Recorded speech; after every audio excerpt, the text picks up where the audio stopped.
I want to talk about what I call the commodification of Canadian criminology. And the title's a little bit acerbic.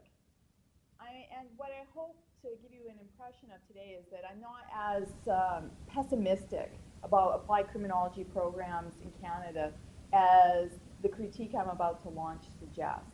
I think that there's a lot of potentially good things we can say about applied criminology programs and their promise, but there's some significantly huge pitfalls that we have to be careful about if we continue to go down the path that we've been going down in Canada.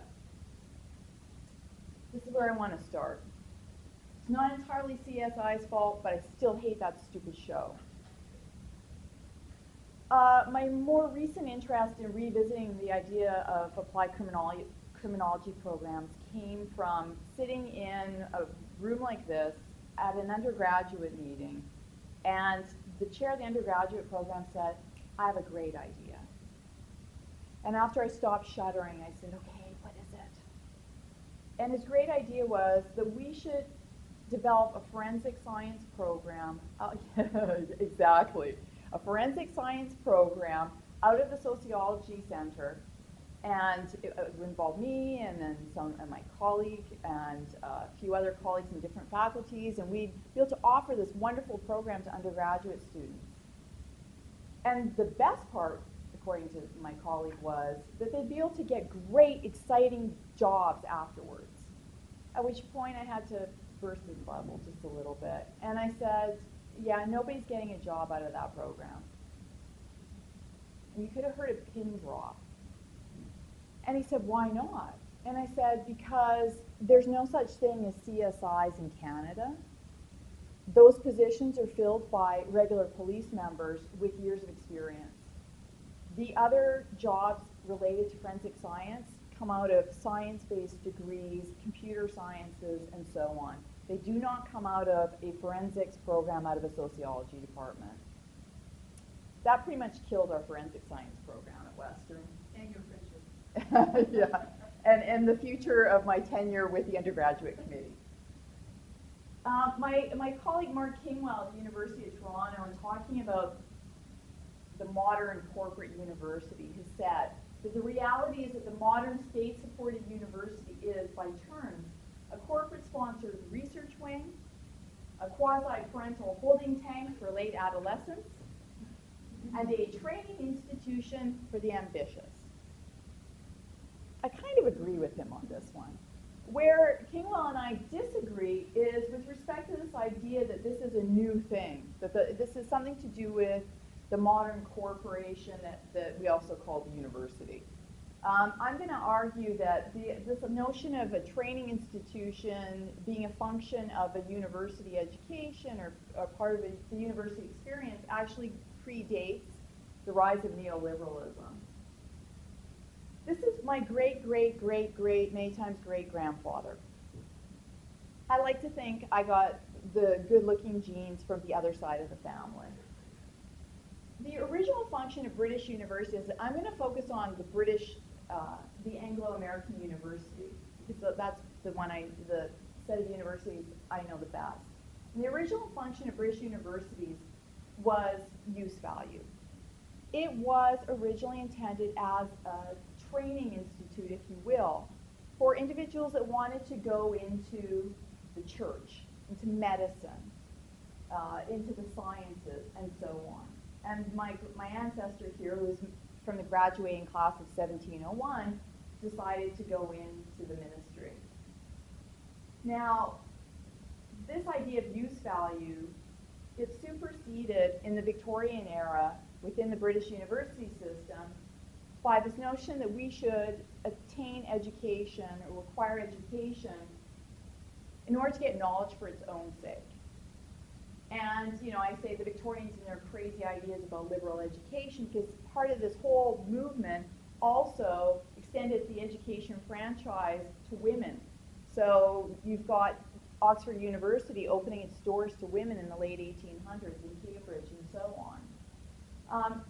And it also meant increasing university access to a wider number of individuals who would be able to receive training in the so-called liberal arts, the humanities, the classics, and so on. So education at this point becomes about something more than training. Here's today. I often feel this way. I often feel like saying to students, would you like that to be a half-calf decaf? And should I double cup that? Today, there's been a focus among a lot of my colleagues on the role that neoliberalism has played in structuring universities, in particular their offerings of courses, how they promote their programs, how they implement all these managerial functions to look and assess and evaluate our performance and whether or not we're meeting targets and so on and so forth. That we can directly attribute to the rise of not just of the American variant of neoliberalism, but the rise of the knowledge economy, and in particular the view espoused by people like Becker that human capital requires that we invest in individuals, and the best investment is through education in order to increase your job opportunities. Well, that's a really great idea, but as I'm about to say, it doesn't always translate in practice, and it has major drawbacks.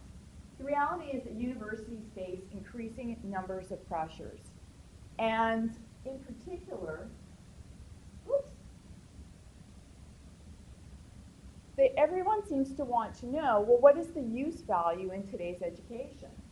So the number one question I get asked on fall preview day, and I don't know if you have it here, but at Western, we have this day where we do a song and dance, and we tell students what a great university we are, and come to my program, and I give a talk. And at the end of the talk, the number one question I get asked by parents is this: what jobs can my kid get with this degree? And what I often want to say is, madam, your offspring is 18 years old. How can they possibly know what occupation they wish to enter for the rest of their lives? Of course, I don't say that. So I go through a big song and dance spiel about, well, there's policing, there's criminal law, there's this, there's that, and so on. And they often leave looking somewhat dissatisfied that I haven't said, well, absolutely for sure, when your child graduates with this degree, they are guaranteed to get this position, making $75,000 a year to start. There's also another source of pressure on universities today: provincial funding. This one's going to resonate with you guys a little bit. Declines in provincial funding leave university managers with three alternate arrangements: encouraging private sector investment. So we might have the Merck chair for criminology, or maybe the Dow Chemical chair of criminal justice. If we could find some way to sort of maneuver that. Second one, you could increase student tuition everywhere but Quebec, and that has pretty much been the case. Every province but Quebec within the past decade, 2 decades, has removed tuition caps and increased tuition. Or you could appeal to student and parent self-interest, which is also something we've been doing increasingly. And one way to do that is to talk about how we're going to tailor our programming to meet your child's needs to help them get into a great occupation once they've graduated with their degree. This is a sign I found in the hallway of a Canadian college a few years back. Attention criminology students. Are you interested in exploring different strategies for interacting with people in a criminal justice context? Our criminology course will introduce approaches to crisis management, negotiation, conflict de-escalation, and decision-making. Professionals from a variety of backgrounds in the criminal justice system will discuss and demonstrate related skill sets, emphasis on skill sets, throughout the semester. Challenges with difficult client groups and situations will be addressed and interventions surveyed. Now, I might be dating myself a little bit, but back in my time, we weren't doing any of this. We were learning about Bob Merton. We were learning about Emile Durkheim. We were learning about research methodology and how to take social questions and actually translate them into empirical questions that we could study.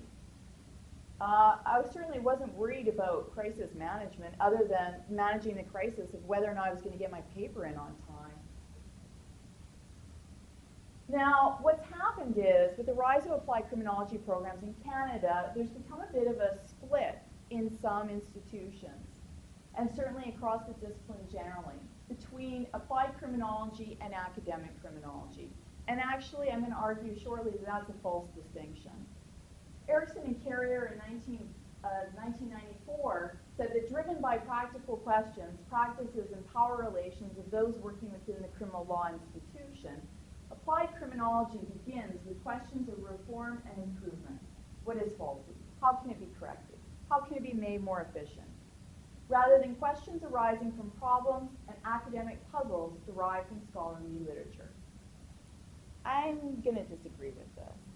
I don't think the distinction is that cut and dried. And in fact, if you look at the history of criminology as a specific academic discipline, we've always been interested in not just academic questions, but also questions related to application of what we study in the real world. We evaluate whether or not a particular law will actually produce good outcomes for a society, whether certain programs will increase or decrease people's misery, their suffering, and so on. And so I don't buy this. And as much as I consider myself an academic criminologist, I'm also an applied criminologist because these are the types of things I'm interested in.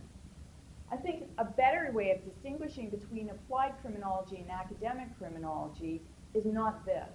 It's about the issue of training and whether or not we see ourselves as reproducing knowledge, and sometimes knowledge for its own sake because it might not have an immediate practical outcome, but whether or not we are reproducing training or reproducing very limited types of knowledge that don't have broader social implications. Here's a few examples of some of these training-oriented programs I'm talking about. You'll see them, police studies or police foundations, forensic sciences programs, community and justice studies diplomas that are very narrowly focused on a particular aspect, that don't connect that aspect to the larger criminal justice world as well as the larger social world. BA in applied justice studies, MA in applied studies, or MA in applied legal studies. Again, when you actually look at them, very narrowly focused. Now, here's the thing.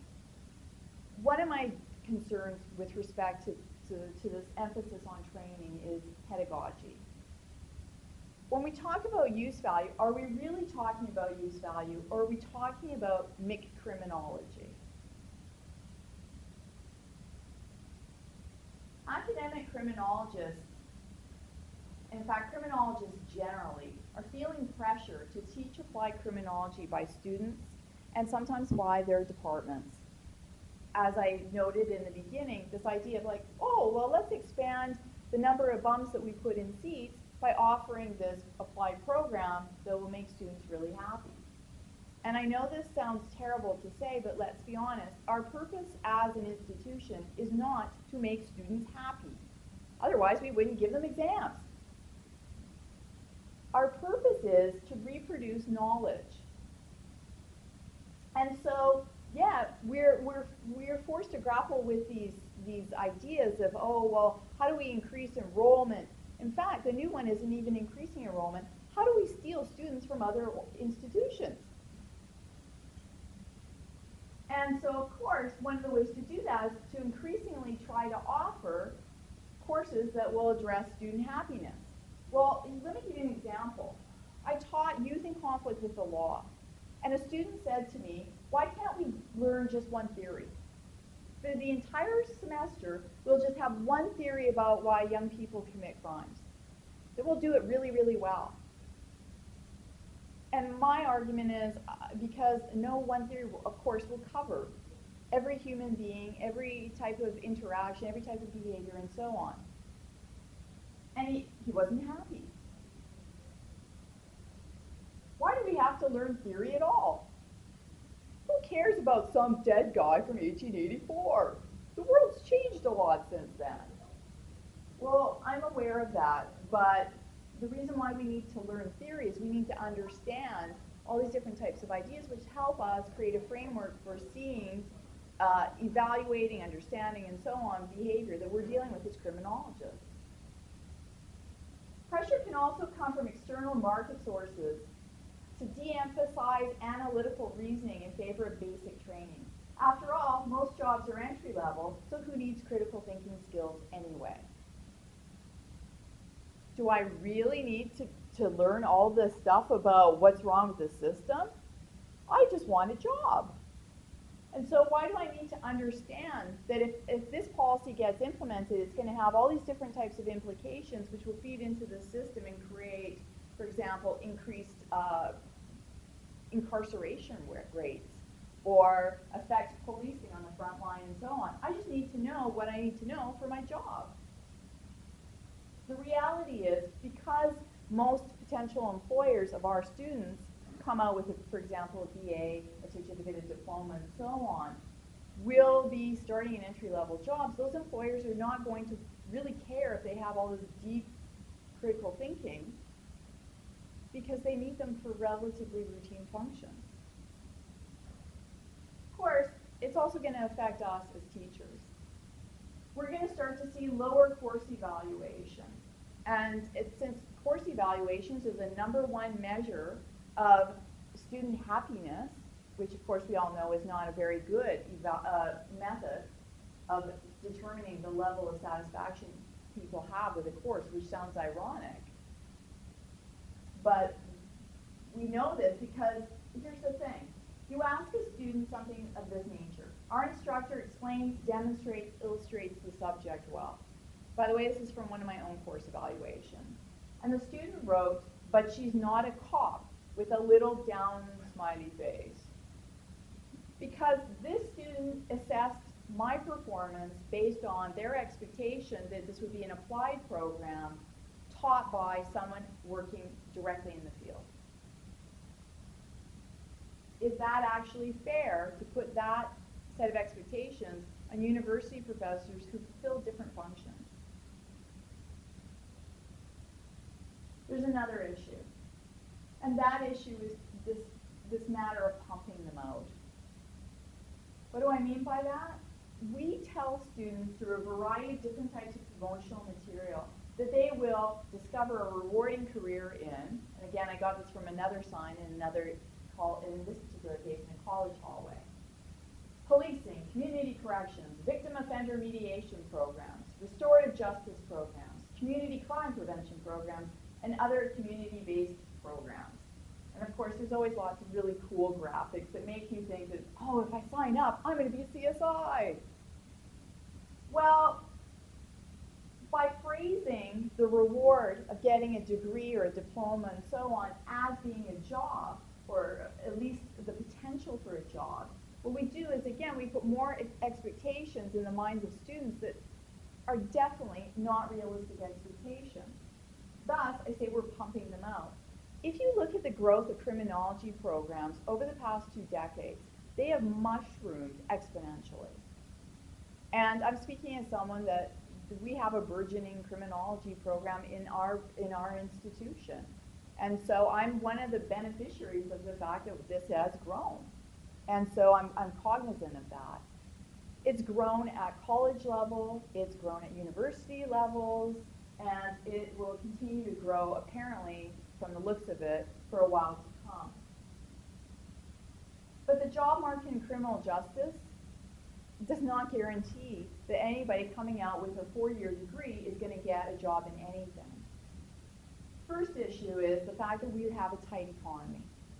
And I was just watching the news about the budget last night and discovered that because of the situation with respect to the economy, some 19,000 people will be out of jobs with the federal government in the next couple of years. You can bet that probably some of those jobs are going to include individuals that are working in Public Safety Canada, and you're going to see similar job losses in provincial governments as well. And some of those job losses and or attrition will also affect individuals that potentially are in criminal justice or would like to be in criminal justice? Well, the second one's kind of an irony right now. The mandatory retirement age has been lifted, except it's been lifted for those of us that were looking forward to retiring at 65 in an entirely different way. But when I started out in the mid-1990s, most people retired at 65, except for university professors who you find them half dead in their offices until they're like 93. But most everybody else typically tries to retire by 65, fortunately. Because the economic structure in Canada, the United States, and elsewhere basically started to tank in 2008, people have been afraid to retire. And with the mandatory retirement age of 65 being lifted, people are staying in the workforce longer, which means fewer jobs. It also means fewer jobs because baby boomers are staying in the workforce, and baby boomers, as we all know, are the largest single segment of the population. My husband's a baby boomer, and I keep telling him he ought to, you should die off so that young people can get jobs. He doesn't see the humor in that. But we can expect that that's going to continue for a while. Another factor is this. The criminal justice system, as we know from David Garland and others, has system capacity limits. There's only so many criminal justice positions that you can have, period. Every year I ask my criminal justice class, how many of them would like to see increased resources put towards policing? Policing and apple pie are motherhood type issues. Everybody puts up their hand and feels good. Yes, we love police. So I ask, how many of you would like to pay, are willing, not would like to, but you're willing to pay increased taxes to boost the number of police? Nobody ever wants to pay increased taxes. And those increases in taxes go towards police, the courts, and other elements of the criminal justice system. And yeah, those are jobs. When you put all of these things together, it adds up to one thing.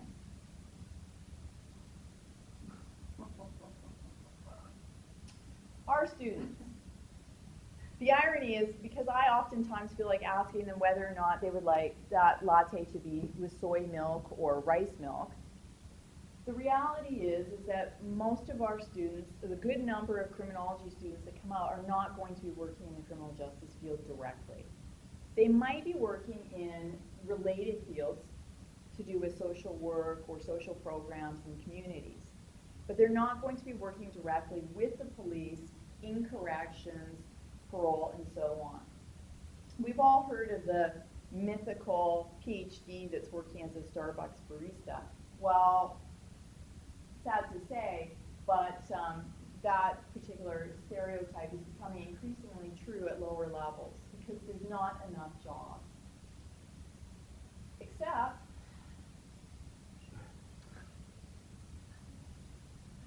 well, there is always the private sector.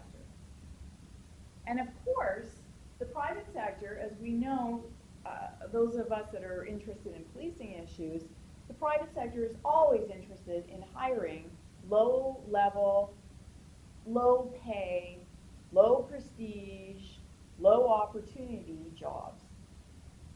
And so one of the things I did a number of years ago was I looked to see where are criminal justice students actually getting work. And an astonishing number, but not so astonishing anymore, end up in private security, with the expectation that they'll use their service in private security as an opportunity to springboard into getting into public policing. And most of them don't. There is, however, an alternative. The federal government has a plan that will keep some of our students in criminal justice occupations for years to come. You know, I always call him Brian Harper. I'll explain why. My husband is an American, and he kept, when he moved to Canada, he kept talking about this Brian Harper guy and how great Brian Harper is. And I finally said, who in the hell are you talking about? And I realized he's talking about Stephen Harper. And he now calls him Stephen, but I'm stuck calling him Brian. my husband has subsequently changed his mind. Why I could not possibly imagine. But Stephen Harper and the federal government, conservative government, has a plan that will help address this issue because job creation is a significant portion of their economic social platform, despite the 19,000 jobs. Here's what they're going to do to help criminal justice students.